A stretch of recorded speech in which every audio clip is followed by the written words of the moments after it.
Welcome.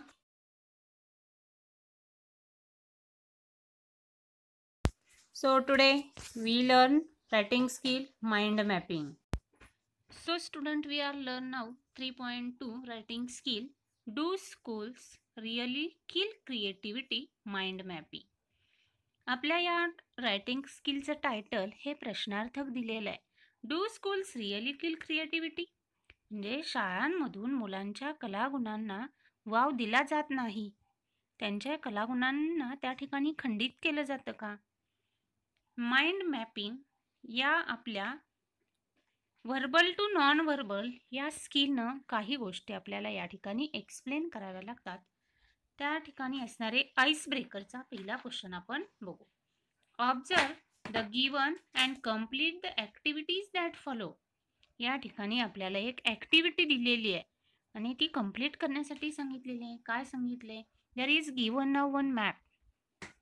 Mind mapping, mind means मन, म्हणजे जी गोष्ट आपल्या मनामध्ये आहे ती वेगवेगळ्या मार्गाने एक्सप्लेन करून सांगणं, आपल्यामध्ये असलेल्या सुप्त गुणांना वाव देणं म्हणजे mind mapping. See there is given नाव one picture, mind, branch, main idea. See first one, replace the main idea by any other thought or title of your own. या आपल्याला पिक्चरमध्ये मेन आयडिया एक सांगितलेली आहे. त्या ठिकाणी तुम्ही तुमची स्वतःची कोणतीही आयडिया, कोणताही एक विचार त्या ठिकाणी घ्यायचा आहे. Add 3 supporting ideas to the main idea as their branches. आणि ह्या ज्या आपल्याला ब्रँचेस दाखवलेल्या आहेत त्या ठिकाणी तुमच्या मेन थॉटला सपोर्टिंग असणारा थॉट, सपोर्टिंग असणारी तुमची कन्सेप्ट, सपोर्टिंग असणारी तुमची आयडिया त्या 3 ब्रँचमध्ये तुम्ही घ्यायच्या आहेत. Add 2 ideas to one of the branches that explain the meaning of the branch. आणि त्यातल्या एक ब्रँचला आपल्याला 2 ब्रँच सब ब्रँच दाखवलेल्या आहेत, ट्विंग दाखवलेल्या आहेत. त्या ठिकाणी तुम्ही तुमच्या स्वतःच्या त्या ब्रँचच्या 2 थॉट्स, 2 ब्रँच ॲड करायचे आहेत आणि तुमचं स्वतःचं माइंड मॅपिंग, कोणत्याही ॲक्टिव्हिटीबद्दलचं असणारं, कोणत्याही थॉटबद्दलचं असणारं तुमचं माइंड एक्सप्लेनेशन, तुमची क्रिएटिव्हिटी, तुमच्यामध्ये असलेले सुप्त गुण तुम्ही त्या ठिकाणी एखाद्या विचाराच्या माध्यमातून इंडिकेट करून दाखवायचे आहेत.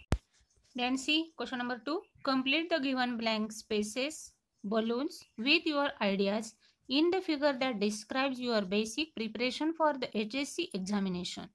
Also complete the activities that follow. या ठिकाणी काय सांगितलेले आपल्याला? Preparing for the HSC board examination. तुम्ही 12वीच्या बोर्डाच्या परीक्षेची तयारी ही कशी कराल, कोणकोणत्या मार्गाने तुम्ही नियोजन करणार आहात, ते सगळे घटक आपल्याला या ठिकाणी कंप्लीट करायचे आहेत. फॉर एक्झाम्पल म्हणून त्यांनी एक आपल्याला दिलेला आहे, the reading of all text book. तुम्ही काय कराल तर सगळी टेक्स्ट बुक वाचण्यावर जास्तीचा भर द्याल. Then next one, attend all lectures. सगळ्या लेक्चरना प्रेझेंट राहाल. Then to write our own notes. तुम्ही तुमच्या स्वतःच्या नोट तयार कराल. Then planning our time and subject. प्रत्येक विषयाला वेळ देऊन नियोजन कराल. Then some difficulties ask to our teacher. काही शिक्षकांकडून तुम्ही डिफिकल्टीज समजून घ्याल. Then prepare our teachers note. शिक्षकांच्या नोट्सचा तुम्ही यूज कराल. Then solve some example, solve some point, solve some extra question papers.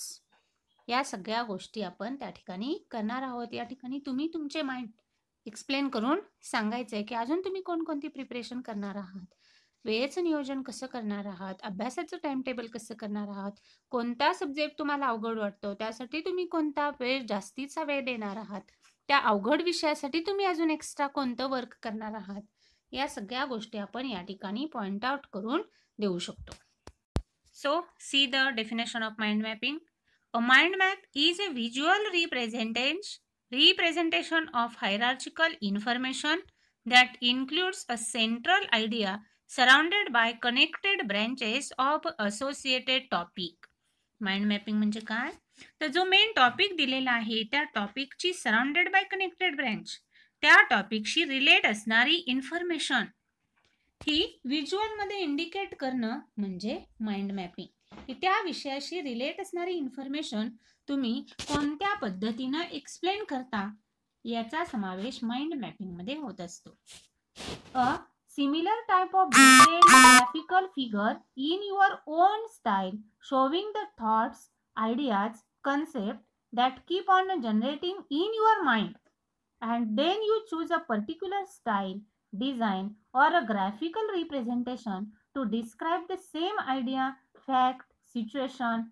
Then this type of presentation be called mind mapping. की एखादा थॉट, त्या थॉट विषयी असणारे सगळे तुमचे विचार, तुमची स्टाईल ज्या डिझाईन मध्ये तुम्ही इंडिकेट करता त्याला माइंड मॅपिंग असं म्हटलं जातं. Use different shapes arrows line, connectors, balloons, boxes, curve, arrows, callouts, scribbles, scroll, explosions, etcetera to describe your own points of view. म्हणजे लक्षात आलं की माइंड मॅपिंग म्हणजे तुमचे जे काही विचार आहेत ते तुम्ही व्यक्त करत असताना तुमच्या स्टाईलनं वेगवेगळ्या कन्सेप्ट तुम्ही क्लिअर करीत असता. ते क्लिअर करण्यासाठी तुम्ही ज्या ज्या गोष्टींचा यूज करता या सगळ्याला एकत्रितपणे माइंड मॅपिंग असं म्हटलं जातं. की आपले विचार एक्सप्लेन करण्यासाठी आपण ज्या काही गोष्टी यूज करत असतो त्या सगळ्या गोष्टींचा यामध्ये इन्व्हॉल्व हा होत असतो. Then see the concept of mind mapping invented by Tony Buzan. Tony Buzan हे डिरेक्टर ऑफ एज्युकेशन आहेत आणि त्यांनी या ठिकाणी माइंड मॅपिंगची कन्सेप्ट क्लिअर करण्याचा, एक्सप्लेन करण्याचा प्रयत्न केलेला.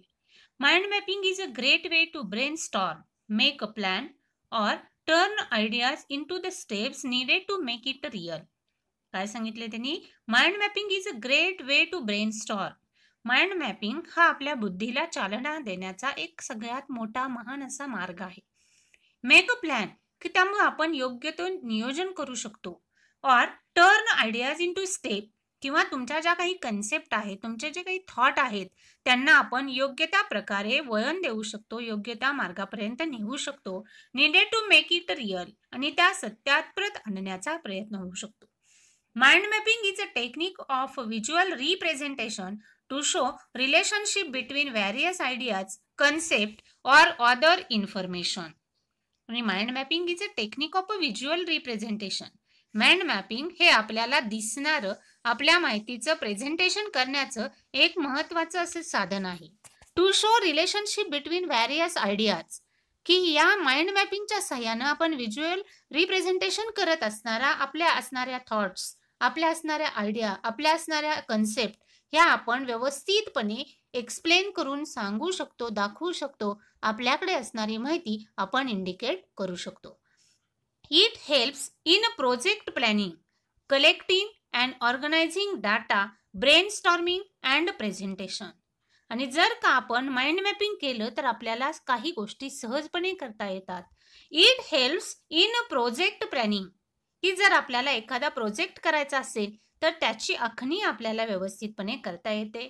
कलेक्टिंग अँड ऑर्गनायझिंग डाटा, आपल्या प्रोजेक्टसाठी आवश्यक असलेली माहिती, आवश्यक असलेला डाटा आणि त्या माहितीचं कलेक्शन आपण व्यवस्थितपणे प्रेझेंट करू शकतो. ब्रेनस्टॉर्मिंग अँड प्रेझेंटेशन, आणि आपल्या मेंदूला चालना दिल्यामुळं आपल्या विचारांना आपण व्यवस्थितपणे प्रेझेंट करू शकतो. To help solve problems, find resources and uncover new ideas. आणि माइंड मॅपिंगमुळे आपल्याला बरेचसेच काही प्रॉब्लेम हे सॉल्व्ह करता येतात. आपल्या बऱ्याचशाच विचारांना त्या ठिकाणी चालना मिळते. फाइंड रिसोर्सेस, नवनवीन गोष्टींचा आपल्याला त्या ठिकाणी यूज करता येतो, साधन म्हणून वापर करता येतो. अँड अनकवर न्यू आयडियाज, आणि काही कन्सेप्ट अशा असतात की त्या ठिकाणी आपल्याला त्या नव्यानं प्रेझेंट करता येतात. म्हणजे कन्सेप्ट काय थोडक्यात क्लिअर झाली की माइंड मॅपिंगमुळे आपण आपला कुठलाही प्रोजेक्ट एक्सप्लेन करण्यासाठी, त्याचं प्रेझेंटेशन करण्यासाठी योग्य तो प्लॅन आपल्याला करता येतो. See benefits of mind mapping. Helps brainstorm and explore any idea, concept or problem. आपल्याला या ठिकाणी आपल्या मेंदूला चालना देण्यासाठी माइंड मॅपिंगची मदत होत असते. कोणतीही कन्सेप्ट पटकन क्लिअर करता येते, एखादी डिफिकल्टी असेल तर ती आपल्याला क्लिअर करता येते. Facilitate better understanding of relationship and connections between ideas and concept. त्या ठिकाणी असणारी आपली मेन थॉट, त्या थॉटच्या असणाऱ्या ब्रँचेस या सगळ्या आपल्याला लगेच समजतात. Make it easy to communicate new idea and thought processes. आणि आपल्याला या ब्रँचेसच्या साह्यानं माइंड मॅपिंगच्या साह्यानं कोणतीही एखादी नवीन आयडिया थॉट असेल तर लगेच समजण्यासाठी इतरांपर्यंत पोहोचण्यासाठी मदत होते. Allow students to easily recall information.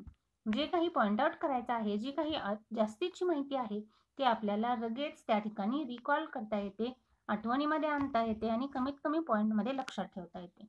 Help students take note and plan a task. ही सगळ्यात महत्त्वाची मध्ये विद्यार्थ्यांना याची खूप मोठी मदत होत असते की त्यांचं डिस्क्रिप्टिव्ह असणारा सगळा काही स्टडी ते आपल्या माइंड मॅपिंगच्या साह्यानं अगदी समजेल असा करू शकतात. Make it easy to organise ideas and concept. आपल्याला ज्या काही आपल्या कन्सेप्ट आहेत, आयडियाज आहेत, थॉट आहेत, हे या ठिकाणी व्यवस्थितपणे ऑर्गनाइज करता येतं. त्याची मांडणी आपल्याला व्यवस्थितपणे करता येते. हे सगळे आपल्याला माइंड मॅपिंगचे बेनिफिट्स आहेत आणि हे जास्तीत जास्त आपल्या विद्यार्थ्यांच्या व्ह्यूनं तर माइंड मॅपिंग हे खूपच महत्त्वाचं आहे. So see, mind mapping. When to use mind mapping? First one, to sort out the complex ideas, to consolidate information from different sources, to come up with new ideas, to aid in decision making and planning activities, allow to creatively generate and organize ideas, consider alternative to make our decisions, to support interviewing and studying, provides an alternative approach to conventional note making.